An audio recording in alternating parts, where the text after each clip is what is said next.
Bom, você aí está precisando organizar a sua vida financeira? Diria que tudo está uma bagunça financeira, pois ela existe, mas tem solução. Quem vai nos orientar sobre esse tema hoje é a consultora de finanças Audrey Barnesch. Boa tarde, Audrey. Olá, Vanessa.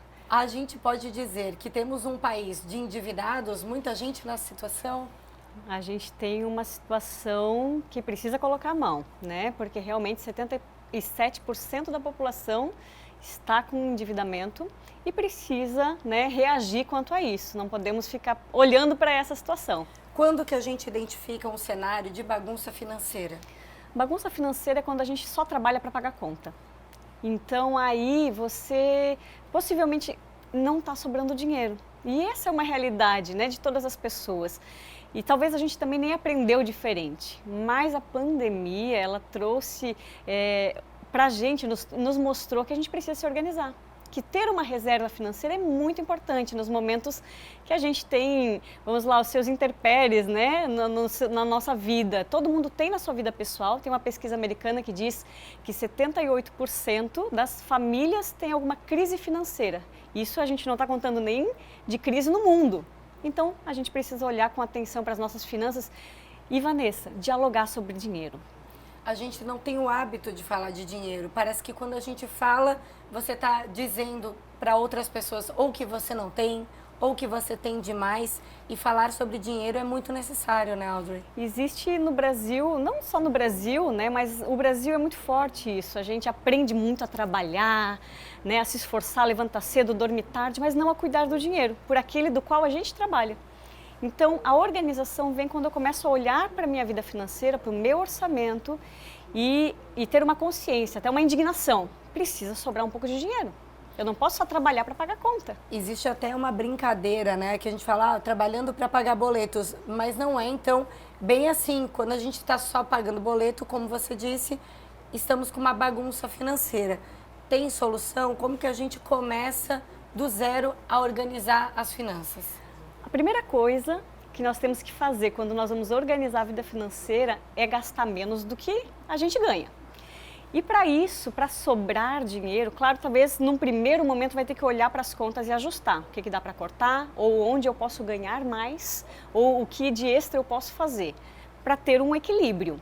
Começou agora o segundo, terceiro mês a sobrar, você agora está olhando para as finanças, conversando com a tua família sobre dinheiro, sobre como está o orçamento da casa, onde a gente pode gastar, quais são os sonhos.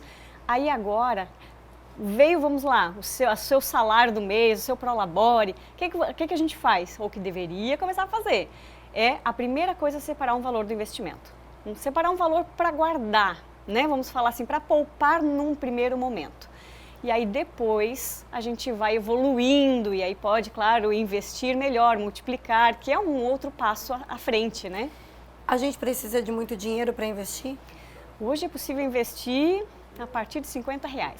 Eu falo que quando a pessoa começa de forma intencional a guardar um valor, seja R$50 por mês, R$100 por mês, poxa, é pouquinho. Você vai fazer uma projeção, né? Talvez não vale a pena, porque o ser humano é muito imediatista.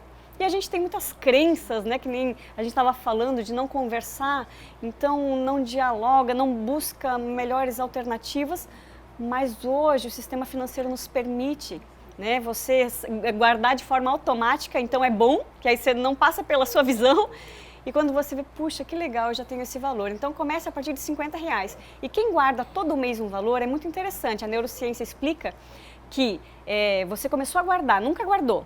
O seu status mental, ele já muda de endividado para investidor. E você já começa até a se comportar diferente. De um jeito diferente. Muito legal, muito bom. E até controlando excessos no dia a dia para poder guardar, né? Tem até uma brincadeira, que eu falo que é uma brincadeira que dá para fazer, que é deixar um vidro, que é o das moedinhas, aquele com dinheiro, deixa até uma cédula maior exposta na sua casa. Para ficar ali bonita. Para ficar vendo o seu status, né, de investidor. Claro que para investir e multiplicar, nós precisamos buscar instrumentos financeiros, né? Isso é muito importante. Hoje tem diversas opções. A gente está com uma taxa de juros alta, então o teu dinheiro, mesmo pouco, vai render bastante.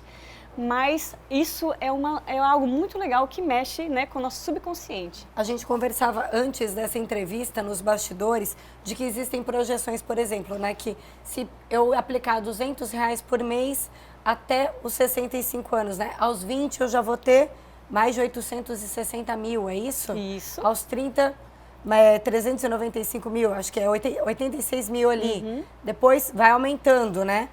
Como que a gente faz esse investimento? A gente deve diversificar as modalidades de investimento? Essa projeção, né, não sei, tu tens ali a partir de 20 anos de idade. O tempo é o nosso maior aliado. Então, quanto antes você começar a poupar um valor, hoje com a renda fixa rendendo bem, você não precisa diversificar, você não precisa buscar investimentos arriscados para ter melhor retorno.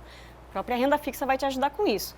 É mais importante você poupar mensalmente do que você buscar melhores investimentos num primeiro momento.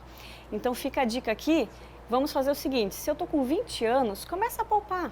Ah, mas já estou com 30, começa a poupar, né? Eu estou com R$100, 200, 300, mas já estou com 50. O retorno financeiro lá na sua suposta aposentadoria vai ser menor, mas você vai ter uma reserva.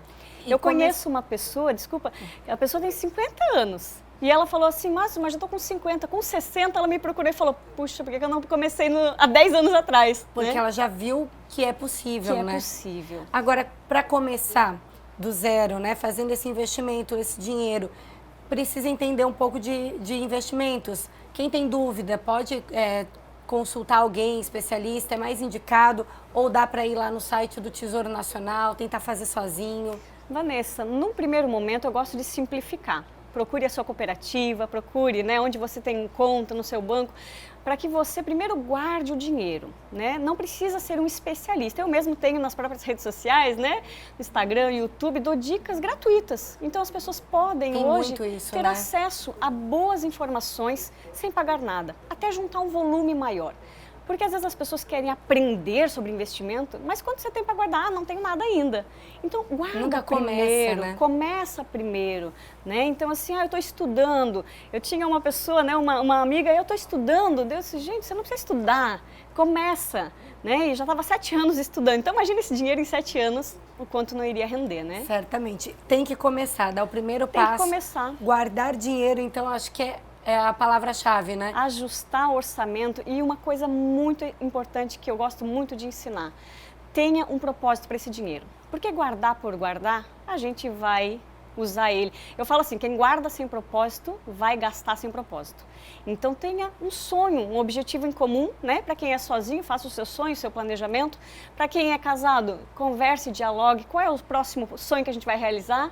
Né? Às vezes é do marido, às vezes da esposa, às vezes dos dois juntos. E a partir do momento que eu estou investindo, eu saio da bagunça financeira? A partir da hora que muda esse status que a gente comentou mental, você começa a olhar para isso com mais atenção. Tem coisas que passavam despercebido e, consequentemente, vai tendo um ajuste no seu orçamento.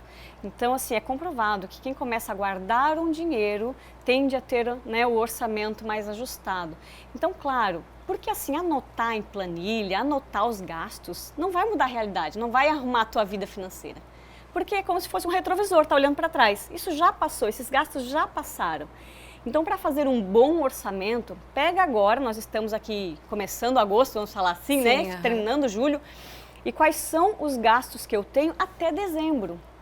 Ou pega 2023, já que já estão comprometidos. Aí a gente consegue organizar olhando para frente e não para trás, que é anotando os gastos. Por isso que anotar gastos não arruma a vida financeira. Já comecei anotando meus gastos, mas eu falo, realmente não vai te ajudar. Mas agora planeja para frente e já vai separando qual é o valor que você vai investir ao longo do tempo, todos os meses de forma intencional. Maravilha. Audrey Barnesch, muito obrigada pelas informações, pelas dicas de finanças. Obrigada, Vanessa, obrigada. Espero que vocês tenham aprendido e coloca a mão na massa, que é isso que vai fazer dar resultado. Certamente. Obrigada.